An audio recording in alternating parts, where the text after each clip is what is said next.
વિદ્યાર્થી મિત્રો, આજે એક બહુ જ ગમતી, વર્ષોથી બહુ ગમતી નવલકથાની વાત કરવી છે. દર્શકની દીપ નિર્વાણ.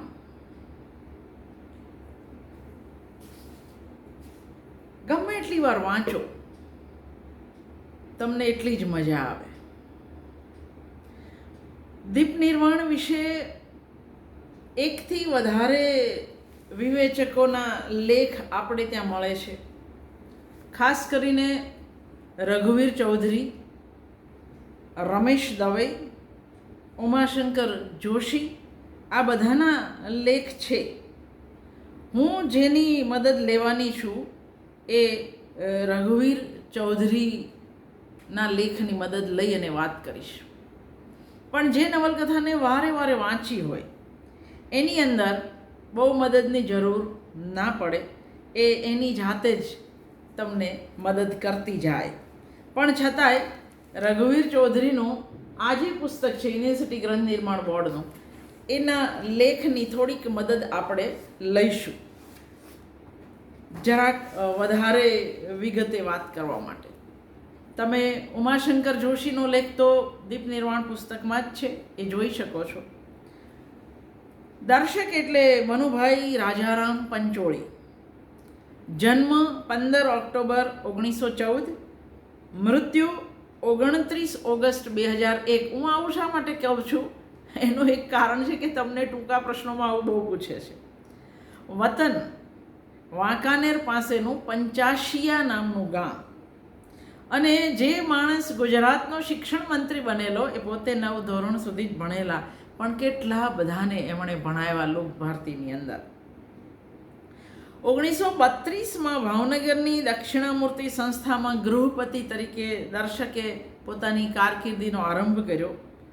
1938થી આંબલામાં ગ્રામ દક્ષિણામૂર્તિ લોકશાળા જે છે એના અધ્યાપક થયા, અને 1948માં ભાવનગર રાજ્યના પ્રજાતંત્રમાં શિક્ષણ પ્રધાન બન્યા. 1953થી સણોસરા મુકામે લોકભારતી ગ્રામપીઠમાં અધ્યાપક, અને પછી તો સર્વે સર્વા મેનેજિંગ ટ્રસ્ટી સુધી. 1967થી 1971 સુધી એ ગુજરાત વિધાનસભાના સભ્ય હતા. સાહિત્યિક પ્રદાનમાં આપણે એવું કહી શકીએ કે નવલકથાકાર, નાટ્યકાર, વિવેચક, નિબંધ લેખક, પણ સૌથી મોટો ફાળો કેળવણીકાર. એક ઇતિહાસ દ્રષ્ટિ પણ એમની પાસે હતી. રણજીતરામ સુવર્ણચંદ્રક, ભારતીય સાહિત્ય અકાદમીનો ઇનામ એમને 1975માં મળ્યું, અને મૂર્તિદેવી પુરસ્કાર જે જ્ઞાનપીઠ આપે છે તે 1985માં. જે નવલકથાની આપણે વાત કરીએ છીએ દીપ નિર્વાણ, એ 1944માં બહાર પડી, પણ હમણાં નવજીવને ડિસેમ્બર 2018માં ફરી પ્રગટ કરી. પણ દીપ નિર્વાણ એ સતત વંચાતી અને પરિણામે છપાતી રહી છે. રણજીતરામ સુવર્ણચંદ્રક એમને 1964માં મળ્યો, સાહિત્ય અકાદમી પુરસ્કાર 75માં, 1987માં ઝેર તો પીધા જાણી જાણીને જ્ઞાનપીઠનો મૂર્તિદેવી પુરસ્કાર મળે. 1982માં દર્શક પરિષદ, ગુજરાતી સાહિત્ય પરિષદના પ્રમુખ રહ્યા. પદ્મભૂષણ 1991માં મળ્યો. એમની પહેલી નવલકથા એ 1935માં બંદીઘર, પછીથી 1939માં બીજી નવલકથા જે મારી બહુ ગમતી છે તે બંધન અને મુક્તિ, જેમાં 1857ના વિપ્લવને કેન્દ્ર સ્થાને રાખ્યો છે. 1944ની અંદર દીપ નિર્વાણ આવે, જે પરાધીન ભારતને સ્વાધીન પ્રજાતંત્રની પ્રેરણા આપતી નવલકથા. ઝેર તો પીધા જાણી જાણી 1952માં પહેલો ભાગ, 58માં બીજો ભાગ, અને 1985માં બહુ મોડો એનો ત્રીજો ભાગ બહાર પડે. સોક્રેટિસ 1974માં, સોક્રેટિસ પણ મને બહુ જ ગમે. સોક્રેટિસ પછી એમણે કુરુક્ષેત્ર પણ લખી, જેની અંદર યુદ્ધ નહીં પણ ભાઈચારો, દોસ્તીનો સંદેશ કૃષ્ણ, તપતી અને તક્ષક બધા ભેગા થઈને આપે છે. પણ આપણે વાત કરવી છે દીપ નિર્વાણની. 28 પ્રકરણમાં વહેંચાયેલી આ નવલકથા ક્યાંથી એમનું બીજ મળ્યું? તો એવું કહે છે, દર્શક આમ પણ ઇતિહાસના અભ્યાસી હતા.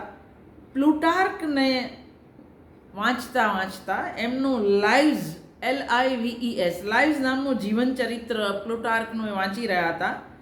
અને એમાં એક વાક્ય વાંચવામાં આવ્યું કે યુવાનીમાં કોઈક સ્ત્રીના પ્રેમને અંગે બેઉ મિત્રો વચ્ચે વિખવાદ થયો અને જીવનભર રાજકારણમાં એ વિખવાદ રહ્યો. આ વાક્ય દ્વારા દર્શકને દીપ નિર્વાણ લખવાની પ્રેરણા મળે છે. આનંદ અને સુદત્તની વચ્ચે સુચરિતા. આનંદ અને સુદત્ત બેઉ પોતપોતાની જગ્યાએ શ્રેષ્ઠ છે. એક શ્રેષ્ઠ શિલ્પી છે, એક શ્રેષ્ઠ યોદ્ધો છે, પણ સુચરિતા ને આનંદ ગમે છે.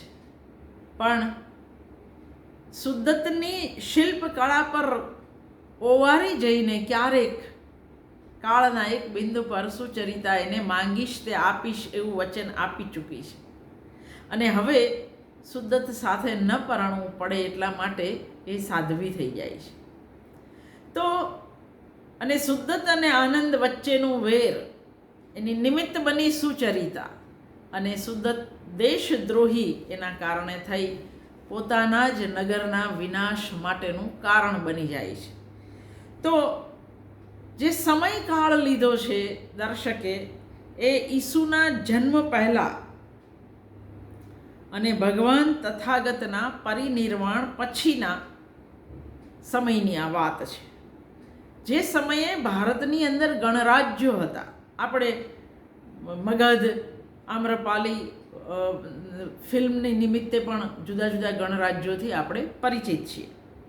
તો જે સમયે ગણરાજ્યો હતા ભારતમાં, એ સમય ખંડની દીપ નિર્વાણ વાત કરે છે. પ્રાચીન રાજ્ય વ્યવસ્થા તથા શાસન પદ્ધતિનું ગણરાજ્ય એ આદર્શ રાજ્ય હતું. અહીં આગળ જે ગણરાજ્યોની વાત છે એમાં માલવ ગણરાજ્ય, કઠ ગણરાજ્ય અને બ્રાહ્મણ ગણરાજ્ય, આ ત્રણની વાત છે. નવલકથાના જે પૂર્વાર્ધ છે એની અંદર મેં કહ્યું એ પ્રમાણે 3 પાત્ર, આનંદ, સુચરિતા અને સુદત્ત, એના પ્રણય ત્રિકોણ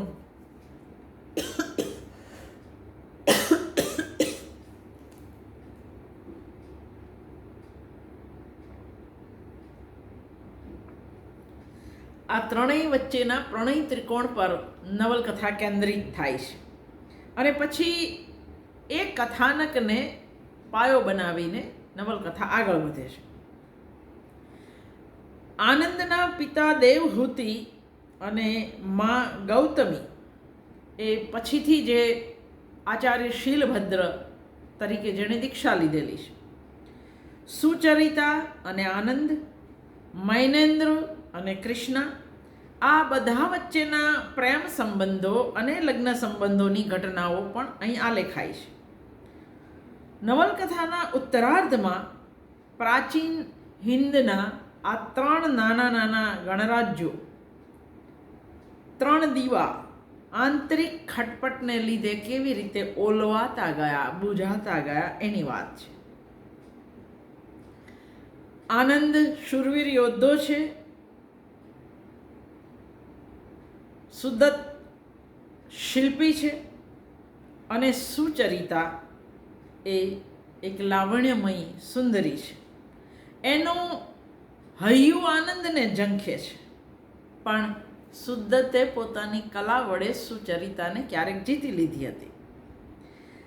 અહીં આગળ બીજા જે પાત્રો છે, મહાકાશ્યપ છે, દેવહૂતિ એટલે આચાર્ય શીલભદ્ર છે.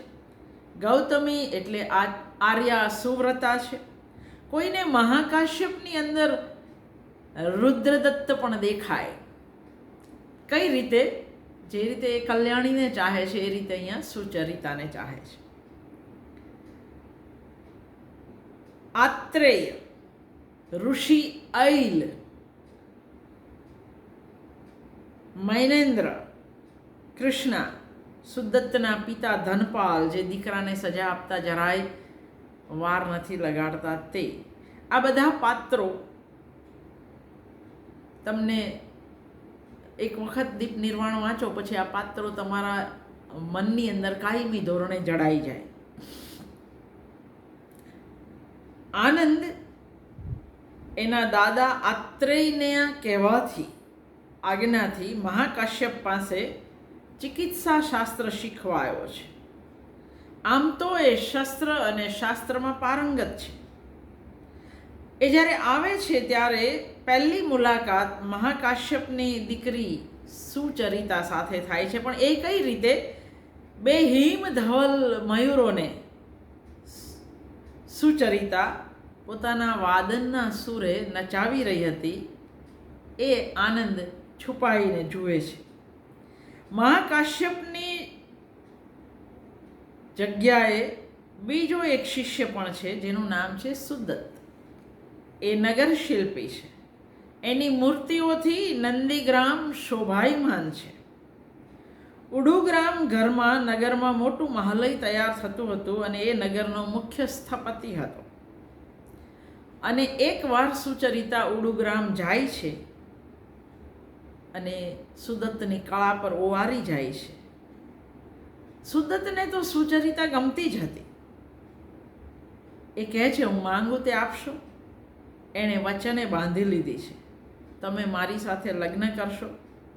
આનંદનો સુચરિતાના જીવનમાં પ્રવેશ થાય એના પહેલાં સુચરિતા આવા વચનથી બંધાઈ ગઈ છે. નવલકથાના આરંભના દ્રશ્યોમાં જ જોકે સુચરિતા આનંદના વીરતા ભર્યા જે પ્રસંગો આની અંદર છે એનાથી એ અંજાય છે. નવલકથાની અંદર એક ભૂતકાળનો પ્રસંગ છે જેમાં દેવહૂતિ એટલે કે આચાર્ય શીલભદ્ર અને ગૌતમી એટલે આર્યા સુવ્રતા એ બેઉ આનંદના માતા પિતા છે. એના પ્રણયની કથા. બ્રાહ્મણ ગણના જે ગણાધીશ છે એવા આત્રેયની પુત્રી ગૌતમી છે. આ ગૌતમીને કઠ ગણના દેવહૂતિ સાથે પ્રેમ થાય છે. પિતા આત્રેય બીજા ગણમાં જવાની પરવાનગી નથી આપતા, છતાંય એ દેવહૂતિ સાથે લગ્ન કરે છે. પત્ની અને પુત્ર આનંદને છોડ્યા પછી દેવહૂતિ બૌદ્ધ ધર્મનો અંગીકાર કરે છે. ગૌતમી એકલા હાથે આનંદનો ઉછેર કરે છે. આનંદ 10 વર્ષનો હોય છે ત્યારે મહાકશ્યપનો ગૌતમીને પત્ર મળે છે, શીલભદ્ર બહુ જ બીમાર છે, તમે તાત્કાલિક આવી જાઓ. અને એટલે આનંદને ગૌતમી પિતા આત્રેયને ત્યાં મૂકી અને જાય છે. પોતે પણ સાધ્વી થઈ જાય છે. આત્રેય ગૌતમીના પરવાનગી વગરના લગ્નથી નારાજ છે, પરંતુ ગૌતમીએ માફી માંગી એટલે એણે માફ કરી દીધી છે.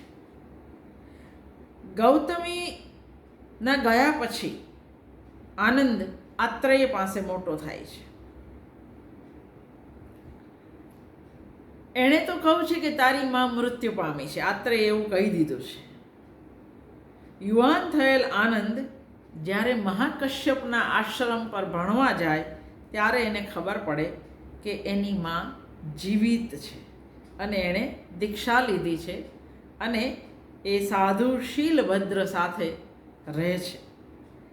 આટલી ભૂતકાળની કથા પાછી વર્તમાનમાં પાછી ફરે છે. આ આખી વાત અને પછી મહાકાશ્યપ, સુચરિતા, સુદત્તને પોતાનું અપમાન લાગે, સુચરિતા સાધ્વી થઈ જાય એટલે એ પડોશી ગણને પોતાના નગર પર આક્રમણ કરવા માટે નિમંત્રણ આપે છે. છેલ્લે પણ એ કલાકાર છે એટલે છેલ્લે એને પસ્તાવો પણ થાય છે. બીજી બાજુ કૃષ્ણ અને મૈનેન્દ્રની કથા છે. આ નવલકથાની અંદર સતત એક વસ્તુ છે કે અહીં પ્રેમની જીત સતત બતાવી છે. સાંસ્કૃતિક સમન્વય અને કળાની ઉદ્ધારક શક્તિ અહીં બતાવી છે. સુદ્દત પોતે જ બાંધેલા સંથાગારનો વિનાશ નથી જોઈ શકતો અને એને પશ્ચાતાપ થાય છે. આનંદ એની નજર સામે જઈ રહ્યો છે છતાંય એને જવા દે છે. વેર નહીં પણ પ્રેમ, એ મૈનેન્દ્ર અને કૃષ્ણનો પ્રેમ જ પાછો વાળે છે યુદ્ધમાંથી. કૃષ્ણ પ્રેમના બદલામાં આક્રમણ અટકાય એવું નથી ઈચ્છતી, બિલકુલ કોઈ માંગણી નથી. કૃષ્ણ મૈનેન્દ્ર સામે લડવા તૈયાર થાય છે. એ કહે છે યુદ્ધ થશે તો હું તારી સામે હઈશ, એ યાદ રાખજે. અને એટલે જ મૈનેન્દ્રને છેલ્લે સમજાય છે કે આર્યવર્તને જીતવો સહેલો હતો, પણ આર્ય સંસ્કૃતિને હરાવવી એ બહુ મુશ્કેલ હતી. કારણ કે અહીંયા સુચરિતા હતી, અહીં આનંદ હતો, અહીં કૃષ્ણ હતી, અહીં મહાત્મા આઈલ હતા. રઘુવીર ચૌધરી કહે છે દીપ નિર્વાણ આપણી ઐતિહાસિક નવલકથાઓમાં એક સીમા ચિહ્ન રૂપ છે. આ ઇતિહાસનું પુસ્તક નથી, આ નવલકથા છે. પણ છતાંય દર્શકનો ઇતિહાસનો જે ઇષ્ટ ખ્યાલ છે એ અહીં મૂર્તિમંત થયો છે. 1944 આઝાદી હજુ મળી નથી પણ મળવાની છે. એટલે એક આદર્શ રાજતંત્ર કેવું એના માટે એ ગણરાજ્ય લઈ આવે છે. એક યુગની સાંસ્કૃતિક સમગ્રતાનો આભાસ કલાની વાસ્તવિકતામાં દર્શક ઉપસાવી શક્યા છે. પરદેશી આક્રમણને લીધે નહીં, ભારતે હંમેશા આંતરિક સત્તા લાલસાને લીધે જ ગણરાજ્યો જેવી ઉત્તમ રાજ્ય વ્યવસ્થા ગુમાવી અને પછી પણ એ જે હારતું રહ્યું એની અંદર પણ આંતરિક જ પરિબળ વધારે જવાબદાર હતા. પણ એનો અફસોસ દર્શક વ્યક્ત નથી કરતા. દર્શક તો એની જગ્યાએ આ દીવાઓ ઠરી ગયા પણ એ દીપ ઓલવાવા એવું નથી કહેતા. દીપ નિર્વાણ શબ્દ આપે છે. મુક્તિ નહીં, નાશ નહીં, પણ નિર્વાણ. જે ગુમાયું એનો ખેદ શા માટે? એનું સ્મરણ યોગ્ય રીતે કરવું એ જ યોગ્ય રસ્તો છે. લેખક મુખ્યત્વે બ્રાહ્મણક અને માલવ ગણરાજ્ય પર પોતાનું ધ્યાન કેન્દ્રિત કરે છે અને ધીરે ધીરે માલવ ગણરાજ્ય કેન્દ્રમાં આવતું જાય છે. કૃતિનો અંત નવા મેળવાયેલા નિર્જન છતાં જળથી વીંટળાયેલા લવણદ્વીપમાં રચાય છે. યજ્ઞકુંડમાં ચમકતા મહાકાશ્યપના અસ્થિની સાક્ષીએ પરદેશી મૈનેન્દ્ર અને એની ભારતીય પત્ની કૃષ્ણા, બૌદ્ધ ધર્મી આચાર્ય શીલભદ્ર, આનંદ અને સુચરિતા, આત્રેય અને આસંગ, ભિન્ન ભિન્ન વ્યક્તિત્વની સમાન શ્રદ્ધા અહીં મળે છે અને અંત એ જ ભવિષ્યનો આરંભ છે એવું સૂચવાય છે. લેખકે મૃત્યુની નહીં, નિર્વાણની કથા રચી છે. મહાકશ્યપનું નિર્વાણ થયું છે. એક યુગ ખતમ નથી થતો, એક યુગ બીજા યુગમાં પરિણમે છે. આનંદ, સુચરિતા અને સુદ્દતના પ્રણય ત્રિકોણમાં લેખકે કૃતિના પૂર્વાર્ધનો કથાતંતુ ગૂંથ્યો છે. મેં વાત કરી દીધી સુદ્દત મહાશિલ્પી છે, આ બધી વાત આપણે કરી. આત્રેય આનંદને મહાકશ્યપ પાસે વધારે અભ્યાસ માટે મોકલે છે. એના મા બાપ શીલભદ્ર અને સુરતા છે. આ બધી વાત મેં તમને કરી. પણ આનંદને જોઈને સુદ્દત પણ હવે શૂરવીર થવા માંગે છે અને એ માટે આનંદને ગુરુપદે સ્થાપે છે. પણ સુચરિતાને મેળવવાની સ્પર્ધા અનુભવતો હોવાથી એ વિવેક જાળવી શકતો નથી. પછી કઠગણના નગર શાકલમાં જઈ એ આયુધ વિદ્યા શીખી લાવે છે. ગણરાજ્યોનો સામૂહિક ઉત્સવ છે. ઉત્સવના વર્ણન નિમિત્તે દર્શક એ યુગને બહુ ઝીણવટથી આપણી સામે આલેખે છે.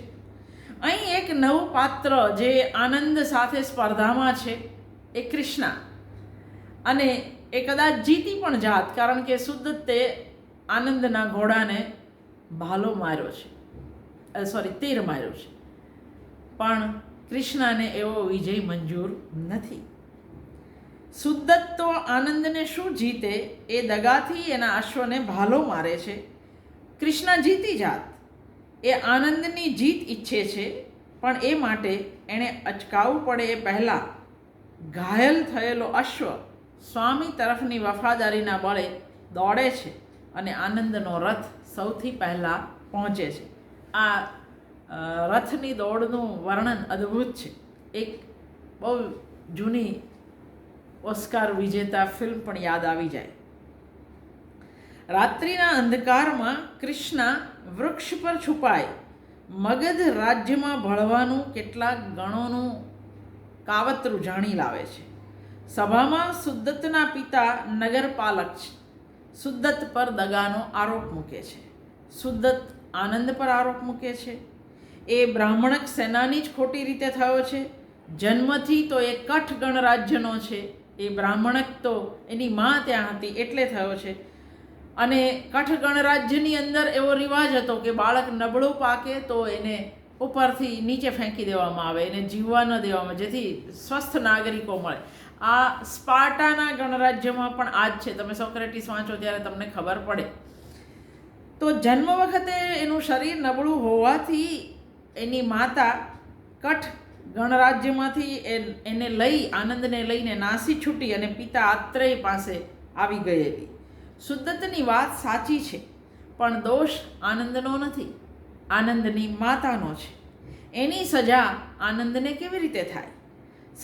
ગણાધીશ રસ્તો કાઢવા એ પ્રકારની વ્યવસ્થા કરે છે કે આનંદને ગણરાજ્યનો મહાસેનાપતિ નિમી 1 વર્ષ માટે પદચ્યુત કરી એ ગાળામાં એને શક ગણરાજ્યનો મૈનેન્દ્ર જે ચડી આવી રહ્યો છે આર્યવર્ત પર, એની શક્તિનો અંદાજ મેળવવા માટે ગાંધાર તરફ મોકલવાનો. ગાંધાર એટલે અત્યારનું અફઘાનિસ્તાન.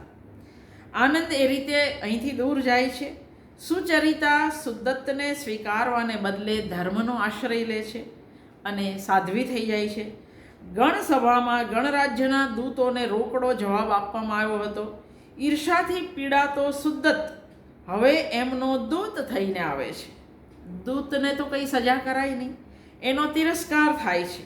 એટલે એ પોતાના અપમાનનો બદલો લેવા મગધ સેનાને દોરી લાવે છે. માલવગણના ઉડુગ્રામને મગધ ઘેરી લે છે. આ ઉડુગ્રામ એ જ છે જેનું સંથાગાર સુદ્દતના શિલ્પથી શોભી રહ્યું છે.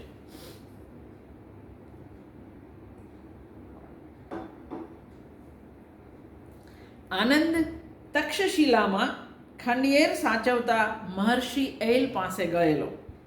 કૃષ્ણ ઐલની શિષ્યા છે, એ ત્યાં જ હતી. ઐલની અનુમતિ લઈને આનંદ અને કૃષ્ણ મૈનેન્દ્રની દિશામાં જાય છે અને બંને પકડાય છે. મૈનેન્દ્રને નજીકથી જુએ છે. મૈનેન્દ્ર અને કૃષ્ણ બાળપણમાં મહર્ષિ ઐલને ત્યાં સાથે ભણ્યા છે. આક્રમણ કરવા નીકળેલો મૈનેન્દ્ર કૃષ્ણના પ્રેમને કારણે હવે દ્વિધા અનુભવે છે. સામ્રાજ્યનો વિસ્તાર કરવો કે પ્રેમ કરવો? કારણ કે કૃષ્ણ ભારત તરફથી લડવાની જ એણે કહ્યું છે.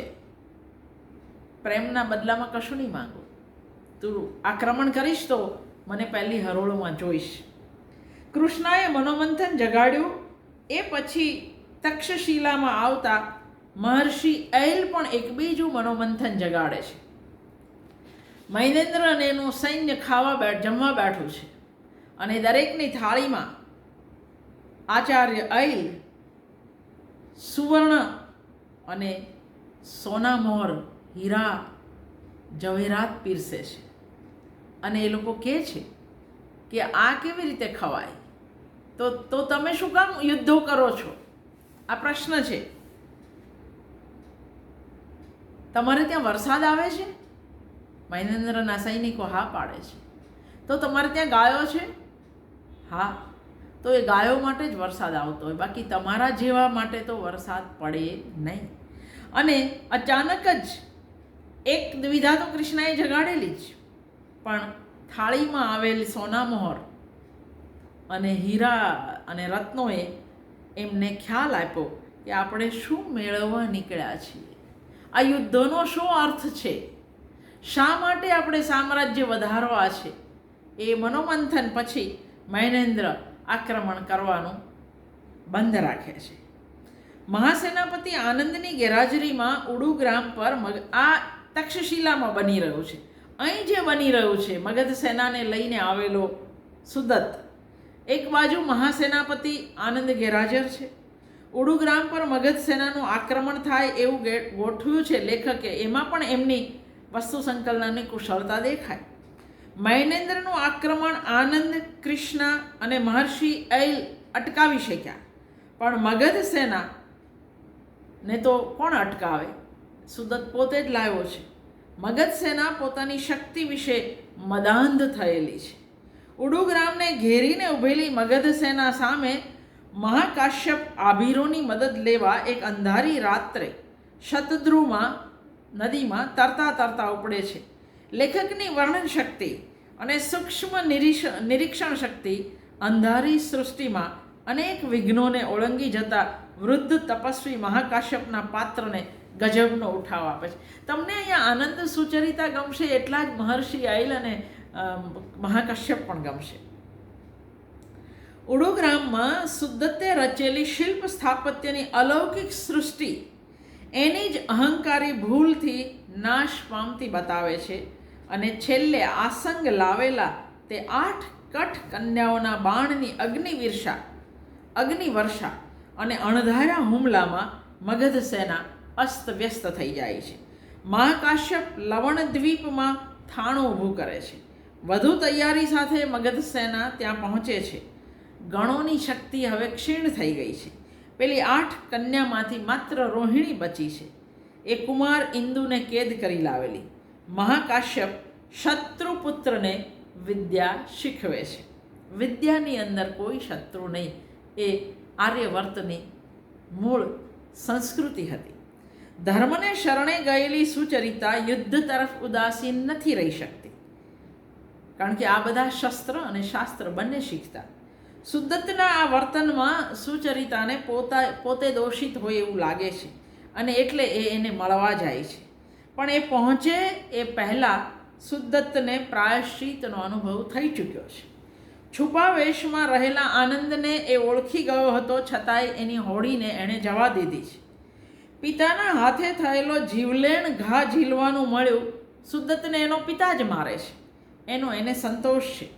સમ્રાટ અગ્નિમિત્રને આનંદ કેદ કરી શકે એ માટે એ સુચરિતાને એક યુક્તિ બતાવે છે અને રાજમુદ્રા આપે છે.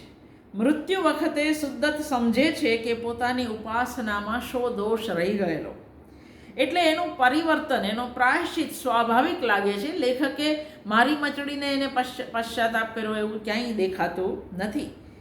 સુદત્ત ફેરવિચાર કરી શકે, પશ્ચાતાપ કરી શકે, કારણ કે એ કલાકાર છે. આનંદ અગ્નિમિત્રને કેદ કરે અને મગધ સેના વાહિક પ્રદેશને ખાલી નહીં કરે તો અગ્નિમિત્રને મૈનેન્દ્રને વેચી દેવામાં આવશે એવી ઘોષણા કરવામાં આવે છે. નંદીગ્રામની નવરચનાનું ધન ચૂકવવાની શરત સ્વીકારી મગધ સેના વિસ્તાર ખાલી કરીને ચાલી જાય છે. કૃતિના અંતે લવણદ્વીપ પર મહાકશ્યપના અસ્થિની સાક્ષીએ કથાના તમામ મુખ્ય પાત્રોની હાજરીમાં આનંદ અને સુચરિતાના હાથ મળે છે. શકોને સંસ્કારવા માટે મૈનેન્દ્ર વિનંતી કરે છે શીલભદ્રને. એ સ્વીકારે છે. ત્યારે સુચરિતા કૃષ્ણને કહે છે, આચાર્ય શીલભદ્ર અને મહર્ષિ ઐલ એના માટે પૂરતા નથી, ત્રીજા તમે પણ જોશો. વૃદ્ધો હસી પડે છે.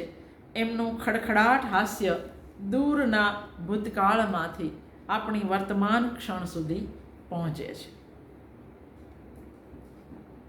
તો આ નવલકથાનો વાર્તા મેં તમને કહી. મહાકાશ્યપનું પાત્ર એ દીપ નિર્વાણનું સૌથી મોટું આકર્ષણ છે.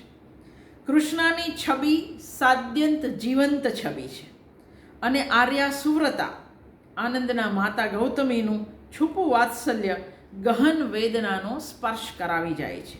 આત્રેય, આસંગ, ઐલ આ બધા વૃદ્ધોના અનોખા વ્યક્તિત્વ અહીં અનુભવાય છે.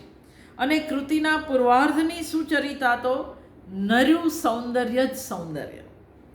પણ સમગ્ર નવલકથામાં મહાપ્રાણ અસ્તિત્વ રૂપે વ્યાપેલા મહાકાશ્યપ વાચકના હૃદયનો સંપૂર્ણ કબજો લઈ લે છે.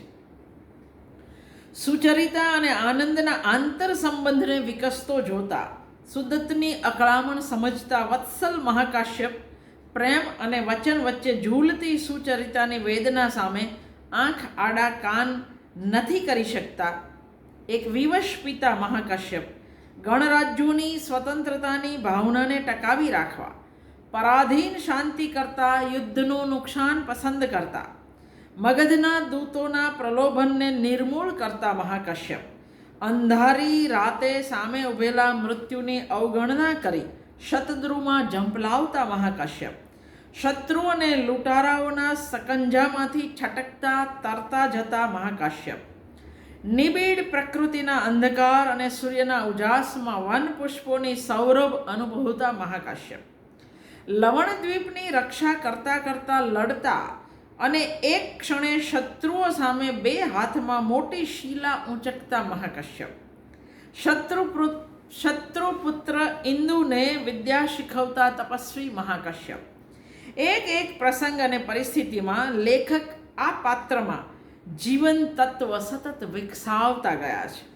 છેલ્લે એમના ધવલ અસ્થિનું દર્શન કરાવી એમની વિદાય પછી પણ લેખકે મહાકાશ્યપના અસ્તિત્વનો આપણને તીવ્ર અનુભવ કરાવડાવ્યો છે અને દીપ નિર્વાણનું એક બીજું રહસ્ય પ્રગટ કર્યું છે. માત્ર આ એક પાત્ર પણ દીપ નિર્વાણને ઐતિહાસિક નવલકથાના તમામ સરસ લક્ષણો આપે છે. ઇતિહાસની સૂઝ અને તે યુગનું ચિત્ર અંકિત કરવા માટે લેખક પાસે પૂરતી મૂડી છે.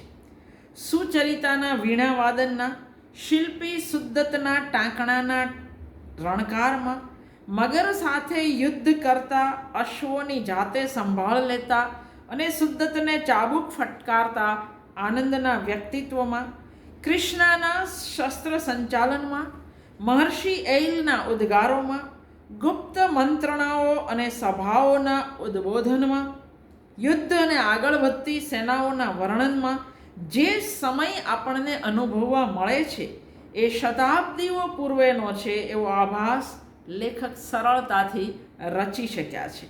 અને દીપ નિર્વાણની બહુ મોટી સફળતા એ આમાં છે. ઇતિહાસને ઇતિહાસ રહેવા દઈ લેખકે પોતાના યુગને ઉપકારક એવું દર્શન એની અંદર આરોપી શક્યા છે. લેખક ઐલ અને કેટલેક અંશે મહાકાશ્યપના ચિંતન અને સંવેદન ભૌગોલિક બલકે સાંસ્કૃતિક સીમાઓમાં બંધાઈ જાય એવા નથી, વિશ્વવ્યાપી છે.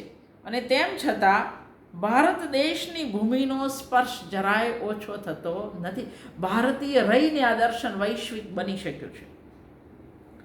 એમની તપસ્વી આંખો, એમના ભયશૂન્ય ચિત્ત, એમનો વિશ્વવ્યાપી પ્રેમ ભારત વર્ષની સાધનાનું જ પરિણામ છે. ઇતિહાસ પ્રત્યેની વધુમાં વધુ વફાદારી, ઇતિહાસમાંથી ઉપકારક અર્થઘટન તારવવાની સૂઝ અને વીતી ગયેલા કાળને પ્રત્યક્ષ કરવાની સર્જકતા એક ઐતિહાસિક નવલકથા તરીકે દીપ નિર્વાણનું ગૌરવ કરવા માટે પૂરતા કારણો છે. આની ચુસ્ત વસ્તુ સંકલના, અદ્ભુત પાત્ર નિરૂપણ, એ પ્રકારની ભાષા, એક આખો કાળખંડ ઊભો કરવાની તાકાત, આ બધું જ દીપ નિર્વાણમાં છે. અને એટલા માટે દીપ નિર્વાણ એ દર્શકની સૌથી ઉત્તમ નવલકથા ગણાય છે. વસ્તુ સંકલનના પરત્વે કૃતિના ઉત્તરાર્ધમાં એ જરાક આડા ફંટાઈ ગયા ન હોત તો આ કૃતિને અનવદ્ય કહી શકાત, પણ મને તો એ આડા ફાટ્યા એવું લાગતું નથી. આનંદના દેશવટાના નિમિત્તે મહર્ષિ ઐલનું ઉદાત્ત ચિત્ર આપવા પાછળ અને મૈનેન્દ્રને રોકવા પાછળ થયેલો કૃતિનો વિસ્તાર અપ્રસ્તુત ન લાગે એ રીતે ગોઠવાયો છે. આનંદનું ત્યાં જવું, કૃષ્ણા એને પહેલાં પણ મળેલી છે વગેરે. વાચકને ગણરાજ્યના પરિઘથી એ થોડોક દૂર લઈ જાય છે, પણ એનાથી કૃતિની ચુસ્તીને બહુ વાંધો આવતો નથી. ઐલ કહે છે વિદ્યાલય મારા પર ઊભું કરવા માંગુ છું, ધન પર નહીં. આ દેશની કેળવણી ક્યારેય ધન કેન્દ્રિત નહોતી. આજે કેળવણી માત્ર ધન મેળવવાનું કારખાનું બની ગઈ છે. એ તો આ દેશની તક્ષશિલા કે નાલંદા કોઈ વિદ્યાપીઠનું ધોરણ હતું જ નહીં. અયલ કહે છે એટલે જ વિદ્યાલય મારા પર ઊભું કરવા માંગુ છું, ધન પર નહીં. અયલમાં શિક્ષકનું એક ઉત્તમ રૂપ જોવા મળે છે. ઉમાશંકર જોશી કહે છે, સંસ્કૃતિના સંગમ સ્થાન પર અયલની સંસ્કૃતિ સમન્વયકારી સાધના ચાલી રહી છે. એમાં ભારત વર્ષની આખાય ઇતિહાસ કાળમાં પ્રતીત થતી પ્રધાન સાધના જોવા મળે છે. દીપ નિર્વાણની પ્રસ્તાવનામાં ઉમાશંકરભાઈએ આ લખ્યું છે. અયલના અવાજમાં શિક્ષક દર્શકનો અવાજ પૂર્ણપણે ખીલી ઉઠ્યો છે. રઘુવીર ચૌધરી એક પ્રશ્ન કરે છે કે અયલના પાત્રને નિવારીને મહાકાશ્યપમાં અયલને ઉમેરી શકાયા ન હોત, અને ઉમેર્યા વિના પણ પણ ધારો કે નથી ઉમેર્યા તો મહાકાશ્યપમાં શું ખૂટે છે? કદાચ તક્ષશિલાના ખંડિયેરોમાં એકલા ઉભેલા અયલની કલ્પના જ દર્શકને ગણરાજ્યની બહાર લઈ ગઈ છે. વળી અયલ સાથે એમણે કૃષ્ણાને પણ સાંકળી છે, અને મૈનેન્દ્રનું આક્રમણ રોકવામાં કૃષ્ણાનો સફળ ઉપયોગ એ દર્શક કરી શક્યા છે. એટલે આને ફંટાઈ ગયેલો પટ નહીં કહી શકાય, એ નવલકથાનો જ એક ભાગ બની શક્યો છે. ભારતીય સાધનાના એકને બદલે બે ચહેરા, એક મહાકશ્યપ અને બીજું અયલ, એ રજૂ કરવાનું કારણ લેખકના ઇતિહાસ જ્ઞાનમાંથી શોધી શકાય. હિન્દુ ધર્મનું જેવું પ્રદાન રાષ્ટ્રીયતા, તેવું જ બૌદ્ધ ધર્મનું પ્રદાન આંતરરાષ્ટ્રીયતા. આ બે ભાવનાઓને દર્શકે અલગ અલગ નિરૂપવામાં કદાચ ઔચિત્ય જોયું હશે. આમ સમગ્રપણે કૃતિમાં અયલના પાત્રની ઉપયોગિતા સામે વાંધો લઈ શકાય એવું નથી. ગણરાજ્યની સીમા છોડીને માત્ર કૃતિ થોડીક વાર બહાર જાય છે, અને ભાવકનું ધ્યાન થોડુંક કેન્દ્રિત નથી રહેતું, એટલા પૂરતું બરાબર છે. દીપ નિર્વાણમાં લેખકની કથન શક્તિ, એમનો નેરેટિવ પાવર, એના કરતાં એમની વર્ણન શક્તિ, ડિસ્ક્રિપ્ટિવ પાવર, એ વધારે આકર્ષે છે. ઉત્સવ હોય, યુદ્ધ હોય કે પ્રકૃતિનું વર્ણન, એમને એ બહુ જ સહજ સાધ્ય હોય એવા વર્ણનો છે. અંધારી રાતે સામા તીરના શત્રુ સૈન્યની આંખ ચૂકાવી તરતા જતા મહાકશ્યપ કિનારે ચડી અડાબીડ વનસ્પતિનો આશ્રય લે એ ક્ષણનું વર્ણન તમે જુઓ.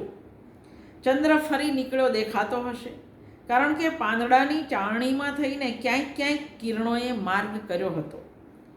ચાંદનીએ વનવૃક્ષોની ફૂલ ગૂંથણી કરી વનને કોઈ નવું જ રૂપ આપ્યું હતું. નિસ્તબ્ધતાએ જાણે એને વાચા આપી હતી. તમે આખું એ વર્ણન યાદ રાખી અને જવાબમાં લખી શકો.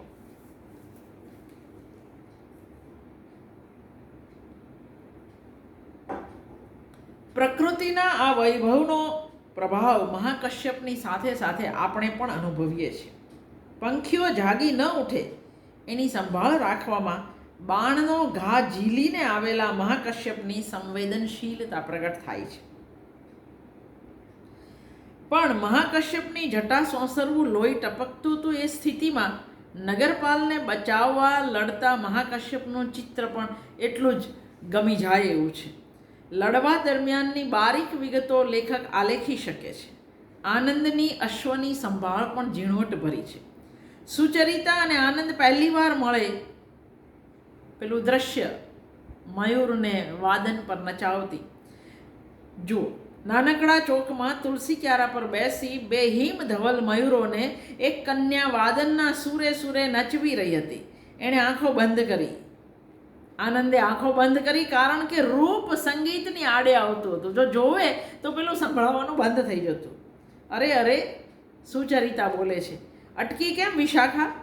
એણે જોયું તો મયુરી મયુરની ચાંચને ચાંચ અડાડતા પાછી હટીને બારણા તરફ જોતી હતી. બારણામાં કોઈક ઊભું છે, એનું નૃત્ય જોઈ રહ્યું છે એવી ફરિયાદ કરતી હતી. ત્યાં કોઈ છે એમને કહીને યુવતી વીણા બાજુ પર મૂકી બારણા તરફ ચાલી. આનંદને થયું જાણે કે દેવ નૌકા ચાલી. જો શુદ્ધત હશે તો એને બરાબર સજા કરીશું. એણે જોરથી બારણું ઉઘાડ્યું. જુએ છે તો એક દીર્ઘ બાહુ, પ્રિયદર્શી, ગંભીર મુખ યુવક કન્યાના મોં પર પકડાઈ ગયાની મૂંઝવણ દેખાય.